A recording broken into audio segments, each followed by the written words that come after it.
आशा करता हूं आप सब बहुत अच्छे होंगे। मेरा नाम है सिद्धांत अग्निहोत्री। स्टडी ग्लोस पे आपका बहुत बहुत स्वागत है।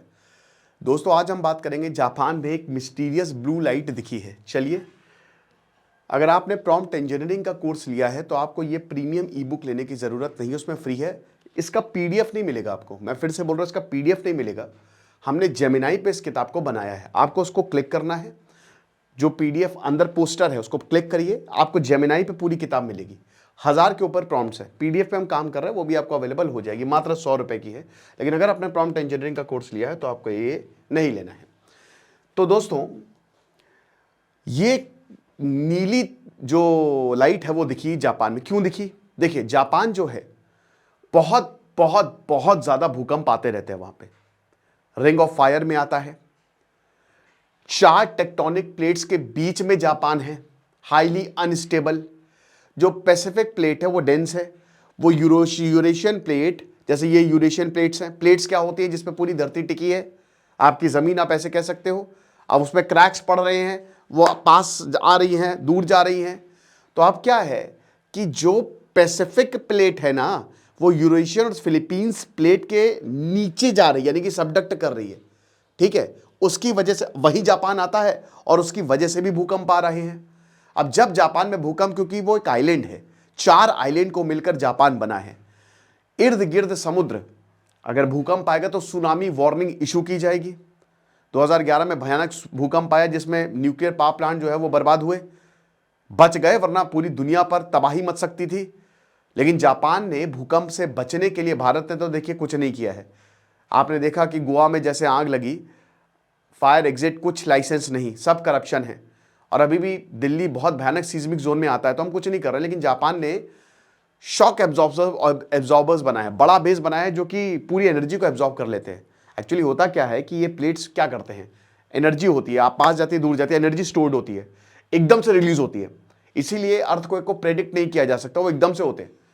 हिमालय जो है वो काफ़ी अनस्टेबल है, वहाँ पे भूकंप आते हैं, इसलिए आप नेपाल में देखते हो, भूटान में देखते हो। भारत जो नेपाल के हिमालय के इर्द गिर्द रीजन है, वहाँ पे अच्छे खासे भूकंप आते हैं, जिसका असर आपको दिल्ली में भी देखने को मिलता है, क्योंकि हिमालय से वो ज़्यादा दूर तो है नहीं। ठीक है, तो जैसे वो एनर्जी रिलीज होगी, धरती हिलेगी। इसलिए जापान में, और जब अगर कोई समुद्र के पास है तो सुनामी भी आ सकती है। क्या किया जाए? जापान में भूकंप आ रहे हैं और अब ये नीली लाइट जो है वो दिखी। अब लोग देख के इसको घबरा गए कि भैया एलियन आ गए हैं। कहा, पहले तो अमेरिका में एलियन आते थे, जादू आ गया है जापान में, क्या प्रॉब्लम है? जापान बहुत ही शानदार देश है। अगर आप घूमने का प्लान कर रहे हैं तो सबसे पहले जापान जाए। बहुत प्यारे लोग हैं, बहुत मेहनती लोग हैं। कुछ कह रहे चाइना ने कुछ गड़बड़ कर दिया है, चाइना ने मिसाइल तो नहीं छोड़ दी, लेकिन ऐसा कुछ नहीं है दोस्तों। ये ब्लू लाइट एक फेनोमेना है। वैसे इसका अभी तक कोई साइंटिफिक एक्सप्लेनेशन नहीं है, मतलब प्रॉपर तरीके से हम नहीं कह सकते, क्योंकि इस पर इतनी रिसर्च नहीं हुई है कि आखिरकार ये होता क्यों है। लेकिन साइंटिस्ट का ये कहना है कि हमने ऐसे 80 इंसिडेंट को रिकॉर्ड किया, अर्थक्वेक इंसिडेंट को, मैग्नीट्यूड 3.2 से लेकर 9.5 तक। तो हमने ये देखा कि जहां पे बहुत खतरनाक भूकंप आता है 5.2 से ऊपर, वहां पे ऐसी ब्लू लाइट हमको देखने को मिलती है आसमान में। एक तो धरती पे तबाही मच रही है, ऊपर से आसमान में नीली लाइट। अब ऐसा क्यों है? ये सब इलेक्ट्रिक चार्जेस का खेल है। होता क्या है कि जो एनर्जी, जो जबरदस्त एनर्जी रिलीज होती है, ठीक है, सीस्मिक स्ट्रेस वही, ठीक है, कि धरती के अंदर जो है प्लेट पास आती है, दूर जाती है। अब it's all about energy, and what is energy? Flow of charges. तो इसकी वजह से गजब इलेक्ट्रिकल चार्जेस जो है वो अर्थ क्रस्ट से निकलते हैं, और जब वो अर्थ क्रस्ट से निकलते हैं तो जो ऊपर की एयर है ना, उसको आयनाइज कर देते हैं। और जैसे ही ये होता है, आपको ये फेनोमेना देखने को मिलता है। पर्टिकुलर रॉक्स जो है ना, वो इसको, जैसे गैबारो क्रिस्टल, उसमें डिफेक्ट्स होते हैं, और वो रॉक जो है वो इनको और ज़्यादा, इसको आप ऐसे समझ सकते हो, जैसे मान लीजिए कि जैसे आप हैं, ठीक है, और आपको कोई चीज़ ले जानी है एक जगह से दूसरी जगह पे। अब अगर मान लीजिए कि मैं आपको कुछ सामान दूं और मैं बोला कि यहां से वहां ले जाओ, तो आप यहां से वहां ले जाओगे, लेकिन कैसे ले जाओगे? बोलेगे कि सर कैसे ले जाएंगे इतना सामान? मैं बोलूँगा ये गाड़ी ले लो, तुम गाड़ी में बैठे और मेरा सामान पहुंच गया। ठीक वैसे ही ये जो रॉक्स होती है और उनके डिफेक्ट्स जो होती है ना, वो यही गाड़ी है, वो एक गाड़ी की तरह काम करती है।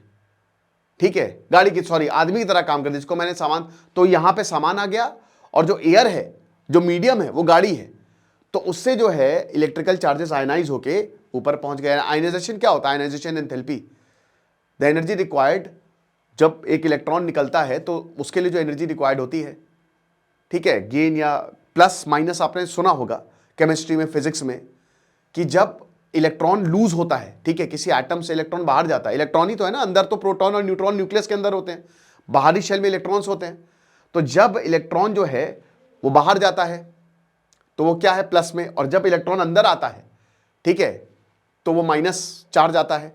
तो उसके लिए जो एनर्जी लगती है उसी को कहते हैं आयनाइजेशन एंथैल्पी। आयंस हर जगह हैं, और वो जब ट्रांजिशन होता है एक लेवल से दूसरे लेवल पे तो एनर्जी निकलती है, इसीलिए ये ब्लू लाइट देखने को मिल रही है। लेकिन सब कह रहे हैं, अब देखिए पुराने ज़माने में होती तो कहते कि भाई ये तो भगवान का प्रकोप है, क्या करें।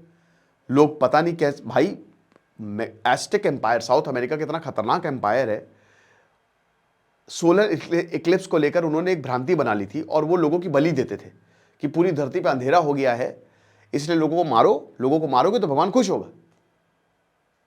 तो यहां पे भी अगर अब, लेकिन साइंस है हमारे पास तो हम उसको एक्सप्लेन कर सकते हैं। तो एक चीज तो पक्की है कि जितने भी धरती के राज है उनका जवाब साइंस देगा। तो ये छोटा सा लेक्चर था, मुझे लगा काफी इंटरेस्टिंग, मैं आपको भी बताऊं। कभी आपको नीली लाइट दिखे, वैसे भगवान करे कभी भूकंप ना आए, लेकिन अगर कभी आपको नीली लाइट या कुछ भी दिखे, ऐसे ऑरोरा जो नॉर्दर्न लाइट्स है, ठीक है ना, वो भी बहुत, जब आप एकदम नॉर्दर्न हेमिस्फीयर पे जाओगे, अलास्का में जाओगे आप, अमेरिका का जो ऊपर अलास्का ना, वहां पे जाइए, तो वहां पे यही नॉर्दर्न लाइट्स, आसमान में ऑरोरा गजब देखने को मिलता है। एक्चुअल में इतना नहीं होता है, वो फोटोज वोटोज उसको जूम करके और बहुत रेजोल्यूशन को इंक्रीज करके वो दिखाते हैं, एक्चुअल में बहुत ही वो छोटा सा ही होता है, पूरा बर्फीला है वो अलास्का। तो वहां पे भी आपको ये नॉर्दर्न लाइट्स देखने को मिलेगी। और यूरोप में भी जब आप जितना नॉर्दर्न में जाओगे तो वहां से आप ये नॉर्दर्न लाइट्स देख सकते हो, बट वो अलग है, वो एटमॉस्फेयर में जो इलेक्ट्रिकल चार्जेस है ये दूसरा है, ठीक है। Thank you so much.